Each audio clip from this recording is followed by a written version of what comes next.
mga dating mga OFW, mga returning OFW na hanggang ngayon po ay nanonood sa atin para makibalita sa mga bagong mga kaganapan patungkol sa ating mga kababayan sa ibang bansa. So shoutout po sa lahat ng ating mga OFWs all over the world. At syempre ngayon po mga kababayan, abay meron tayong makakapanay muna partner yan na kung saan nga po ay isa na naman pong samahan ng mga Filipino community hindi lamang po sa Malaysia ngayon ay dito nga no sa Hong Kong. No, isa po itong malaking samahan sa Hong Kong at nagbabahagi sa atin mga kababayan ng kanilang mga serbisyo partner. Ano?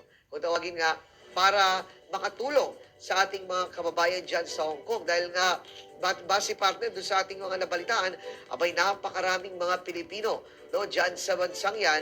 At the same time, napakadami no, ng mga kababayan po natin na dapat maapaabutan ng mga tulong no dahil nga napakalaki ng Hong Kong at the same time napakadaming mga Pilipino diyan sa bansang yan. Kaya shoutout ko po yung mga OFWs diyan sa Hong Kong at i-share niyo po yung ating programa diyan sa Hong Kong para updated po tayo no dun po sa ating mga araw-araw na balita dito hindi lang po sa Malaysia kundi mga kaganapan din po sa mga OFWs natin diyan sa bansang Hong Kong. Kaya wag na natin patagalin mga kababayan.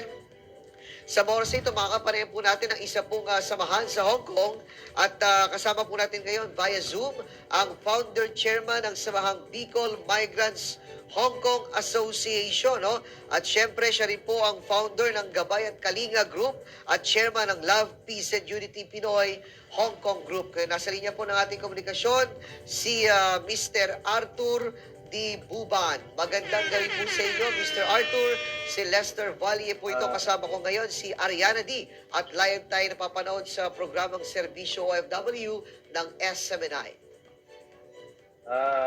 Magandang gabi po, Miss Ariane, Sir Lester, at sa lahat po na nagkikinig po sa SMNI program.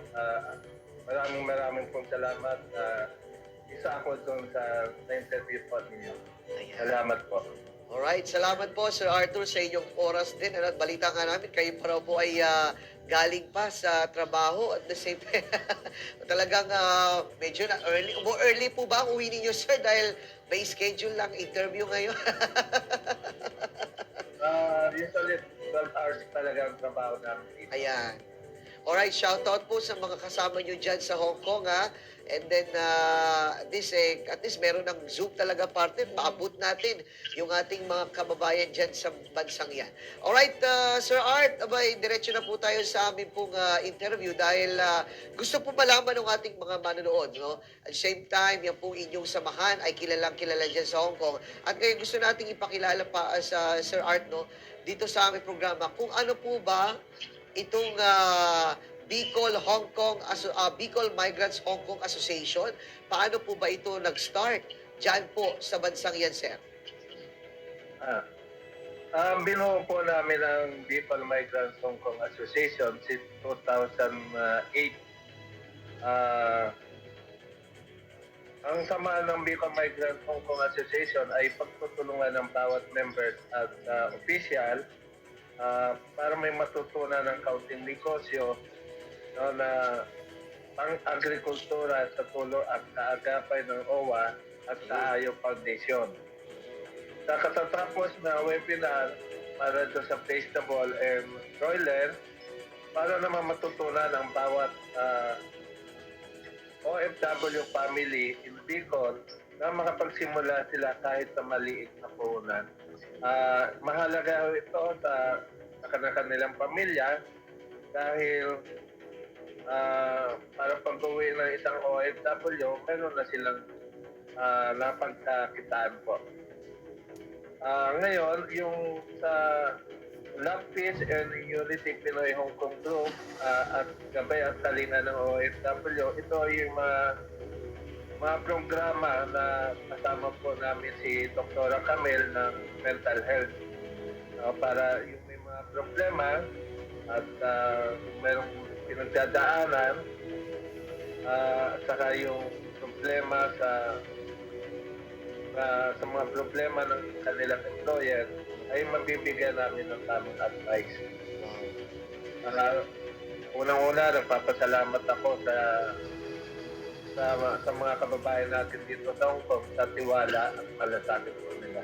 Alright. Sir, meron lang akong tanong, no? Ito pong, ano naman po itong Gabay at Kalinga, at the same time, ito pong Love, Peace, and Unity Pinoy Hong Kong. Ito po ba ay ano rin, o isang grupo under po nitong Bicol Migrants Hong Kong, o iba-iba po ito, sir? Ang Bicol po is yun yung part po ng Region 5. Ayan. Iba pa po yun. Ang Love, Peace, and Unity under ng Gabay at Kalinga ng OFW. Ito yung may mga problema at may pinagdadaanan. Ah, sila po yung binibigyan ko ng tamang advice upang kung mayroong silang, halimbawa, mayroong lumapit sa akin na problema kung last week, sila ay talagang puno ng yung pagka-depress niya. Depress siya. Sabi ko, sumama ka sa akin, tutulungan kita hanggang mawala yung problema niya. Kaya hanggang ngayon, sumasama siya sa akin. From time to time, tinatawagan ko siya kung kinukumusta ko siya palagi. So, it means po, Sir Art, ano, ito pong Gabay at Kalinga, isa po siyang, under din po siya nitong inyong group, no? Na, Yeah, LPU po. oo, kumbaga dyan Last po, phase and yes, dyan po kayo nagpapaabot, nagpapadaan ng tulong papunta sa mga OFWs na nangangailangan. Wow, naku, piroy mo partner. Iba pa pala yung mayroon pa silang sa mga partner talagang nakapokus lang partner. No? Counseling. Yes, para gabayan yung ating mga OFWs, no? Kasi meron palang ganyan sa Hong Kong. Alright, Sir Art, ilan na po ba ngayon ang miyembro nitong Bicol's Migrants Hong Kong Association? And then lahat ba sila puro Bicolano? O halo po yan? Halo po siya. Sa isang Region 5 is anim na provinces po. Yung region, Bicol region. Wow. Pero pagdating doon sa Love, Peace, and Unity, international po yun. Kung sino yung gusto mag-participate at gusto nilang sumama sa makapagbigay sila ng tulong sa kapwa namin OFW, doon nakasama po sa LTU group. Wow. Under ng Gabay at Kalinga ng OFW. Mm.